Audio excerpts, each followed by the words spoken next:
好，那下一个问题，so I think when we talk about hypoxia, there's not just blacking out. There's also another term called LMC, loss of motor control. How do you define that, and what's the fine line between blackout and LMC? My personal opinion, as coming from a neuroscience background and looking at many incidents in freediving, the way cerebral hypoxia, if we consider that as the main cause of blackout, the difference between that blackout, let's say, as a manifestation of hypoxia, and LMC is that for the most part in blackout you lose consciousness and you have amnesia to the event. You don't remember the event for the most part. Everybody I have interviewed, myself, and in my own little, or perhaps not little, experience in my own blackouts, I lost memory of the event. So I define blackout, in my opinion, as amnesia to the event and loss of consciousness. LMC, on the other part, is a name we put to things. So we try to put name to things. So LMC is loss of motor control that you see from the outside. And the diver will be, it's almost like, I would call it, almost similar to intentional tremor, where a diver will be trying to perform an activity like saying the OK sign, and you see tremor upon intention.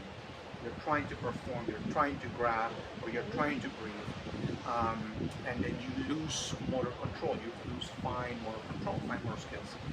Now, I know that from my own experience, I have had LMC completely conscious and completely with memory, so no amnesia to the event, with full memory of the full recollection of the event.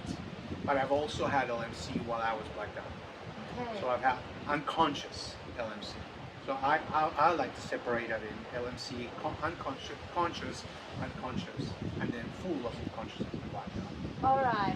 So we can say blackout is when we lost consciousness and we also don't remember these and it's moments. The last. LMC is how we describe when people have this. And it's the last step of what I consider the clinical ladder of hypoxia. The last part is blackout. Even before LMC, I consider if a very good safety underwater is very experienced, it could see signs of trouble, signs of hypoxia, like change in pace, change in form, change in propulsion, change in depth.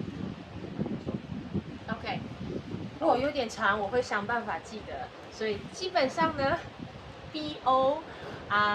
医生认为，当我们真正进入到一个昏迷的状态的时候，我们就失去意识了。OK， 这很好理解。那 BO 的人有一个特征，就是他几乎不会记得刚刚发生什么事情。OK， 那他 BO 的这个片段就好像被洗掉了一样，就不记得了。那 LMC 比较像是我们外面的人看到这个人在低氧的时候发生抖动的状况。那因为人为了描述事件，喜欢给一个名字，所以我们就想出了 LMC loss of motor control 失去运动控制这样的方式来描述这个人发生什么事。那 LMC 的时候呢，基本上这个人想要做某个动作，但是做不太出来，所以他可能会抽动，因为氧气就不够嘛，没办法好好的做这个动作。那 LMC 当然也有可能是有意识的时候，然后他在抖动，完全记得什么事，只是动作不好控制。也可能是意识模模糊糊，也有可能是抖，然后就没有意识了，这个都有可能。所以基本上它会有，像是阶梯式的，一开始氧气比较低，还没有低到完全失去意识的时候，它就是抖动，然后慢慢上来，那最后就真的 BO 掉了。那如果是非常有经验的 safety， 非常有经验的介护，在水里面甚至可以在这个人已经进到 BO 之前就观察到他很多的低氧讯号，比方说这个人速度慢下来、动作改变、失去方向感，这些都是有可能观察到的。And the moral of the story, as is my personal opinion only, is you should not be just prepared to respond to a blackout. You should be prepared to respond to the very beginning of hypoxia. which Okay. can start underwater, not just at the surface, not just when there's fully loss of consciousness. Before, when you see signs of trouble, signs that somebody's changing their pace, any change out of the ordinary on someone's performance, out of the usual, you should be mindful.